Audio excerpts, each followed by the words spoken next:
Philippe Omnes, champion du monde individuel au fleuret hier soir, sur vos propres terres ici à Lyon, j'imagine l'émotion absolue. Oui, je crois que l'idéal c'est de gagner chez toi, en effet, et j'ai réussi, c'est un grand bonheur. Philippe, vous avez vécu ça avec passion.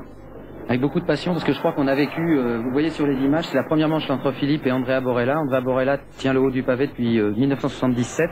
Parce que ça fait 13 ans qu'il fait des finales. Et on a vécu, je crois, depuis les 10 dernières années, la plus belle finale de fleuret, dans la mesure où tous les niveaux, tous les styles y étaient. Je sais pas si tu es d'accord, Philippe, et tous les styles y étaient, tous à leur meilleur niveau. Oui, plusieurs écoles étaient représentées. Bon, l'école italienne par Andrea Borella et par Alessandro Puccini qui a été battu en quart. L'école allemande par Weidner et Schreck. L'école soviétique, plus classique, et puis l'école française par moi-même. Je crois que c'était une très belle finale et d'une grande densité puisque les 8 tireurs parmi les 8 tireurs de la finale se trouvaient les 7 premiers du classement mondial. Alors beaucoup d'émotions en ce qui vous concerne, Philippe, pour parvenir à cette finale, puisque hier dans Sport 3 Dimanche, nous avions suivi vos 2 manches de repêchage. Ça tient finalement à pas grand-chose tout cela.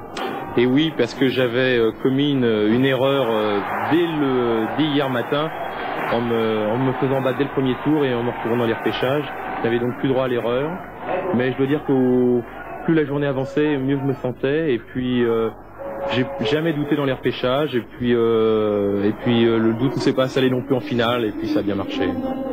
Je vais te poser une question, Philippe. Dans la première manche avec Andrea Borella, qui va très très vite cette première manche, on n'a pas eu la sensation on a eu l'impression qu'il y avait une 2 chevaux, il y avait une Ferrari. Est-ce que toi sur la piste tu as senti la même chose? Oui, je l'avais vu tirer ses matchs, j'avais vu sortir de ces matchs complètement défait, le visage défait, et j'étais persuadé qu'il était au bout de ses ressources physiques. Par contre, moi je me sentais très très bien, j'avais fait un très bon stage de préparation, physiquement j'étais parfait. Ça se voit un peu sur les images, je suis beaucoup plus mobile que lui, c'est la première manche. Et en fin de compte, j'ai pu imposer mon rythme, et je l'ai dominé très facilement 5-0. Par contre, j'ai sans doute été un petit peu trop facile sur la seconde manche, j'ai cru que c'était arrivé, et puis grâce à son expérience, c'est lui qui m'a bien battu. Je crois que je me rappelle plus très bien, mais je crois que c'est 5-1, il me bat 5-1 dans la seconde manche. Et je me suis donc retrouvé emmené dans une belle. Mais dans la belle, j'étais décidé à reprendre la première tactique, à savoir imposer une cadence de déplacement, une cadence d'assaut qui ne pouvait plus soutenir à cause de ses défaillances physiques. Alors on vous voit là en gros plan sur cette image de Patrice Belleau, on a vu des drapeaux s'agiter derrière, beaucoup de chaleur au propre comme au figuré, car il ne doit pas faire loin de 40 degrés dans cette Tony Garnier à Lyon dont nous vous parlons, mais également beaucoup de chaleur dans le public. J'imagine que ça doit vraiment réchauffer le cœur. On a le sentiment que l'escrime sort un peu de sa, non pas de sa torpeur, mais il y a quelque chose qui est en train de se passer actuellement au point de vue du public. Oui, la fédération avait prévu d'amener beaucoup de jeunes escrimeurs pour nous soutenir. Bon, ils l'ont fait parfaitement en finale, je veux dire que ça m'a été d'un grand secours. Je les en ai remerciés après, mais ils avaient aussi œuvré tout au long de la journée et ils nous avaient soutenus donc dans les différents matchs du tableau. Bon, pour revenir à la chaleur, c'est vrai que la salle était comble.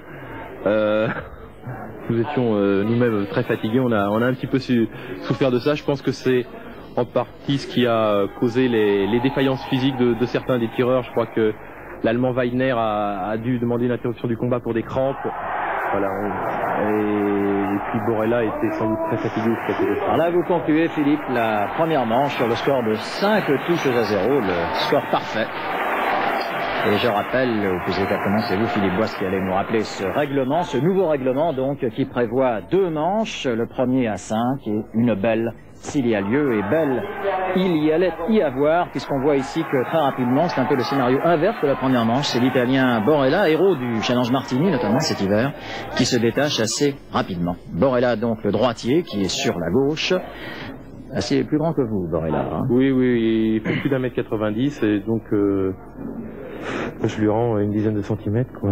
Et donc Philippe Boisse, c'est le gaucher, que vous avez sur la droite de l'écran. Je pose une question aussi à Philippe, parce qu'il y a une question que moi je me pose. La première fois que tu es entré en équipe de France, c'était en 80, tu fais la finale des championnats du monde, 82, 83, 84. Tu es 4 fois de suite en finale, ce qui était rarement vu par un fleurettiste jeune, je veux dire de 20 ans, 21 ans, ce qui était rarement vu.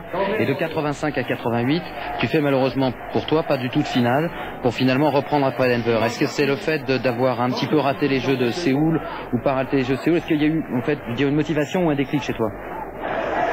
Alors qu'on voit ici... Oui, là je récupère après ma seconde manche, après ma défaite dans la seconde manche, et on voit le début donc de la troisième manche.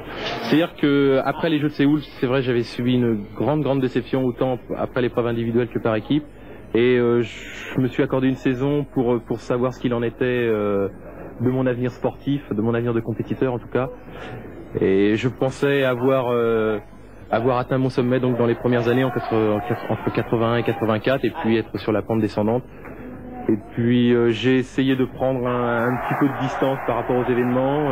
Ma situation familiale est changée puisque entre-temps je me suis marié, j'ai eu une petite fille, et je me suis sans doute un petit peu moins investi. Les résultats sont arrivés en cours de saison, et puis il y a une médaille d'argent à Denver qui aurait très bien pu être une médaille d'or puisque je perds le titre à une touche. Tout ça m'a redonné confiance, et puis vous êtes là. Et ça se concrétise cette année, oui. Alors ça se concrétise donc notamment dans une troisième manche que nous suivons ici intégralement. On vous voit ici donc, Philippe. Voilà, alors donc dans cette manche, j'avais décidé de reprendre ma tactique première, à savoir imposer un rythme d'assaut qu'Andrea Borella ne pouvait plus soutenir. Voilà, c'est Magnan. Voilà, mon capitaine d'équipe, oui. Double champion du monde en 1961 et 1963.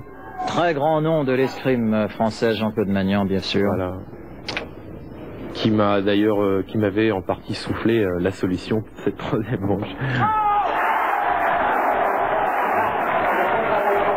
On vous sent bien là, et le public aussi. Voilà, on voit les drapeaux français derrière. Oui.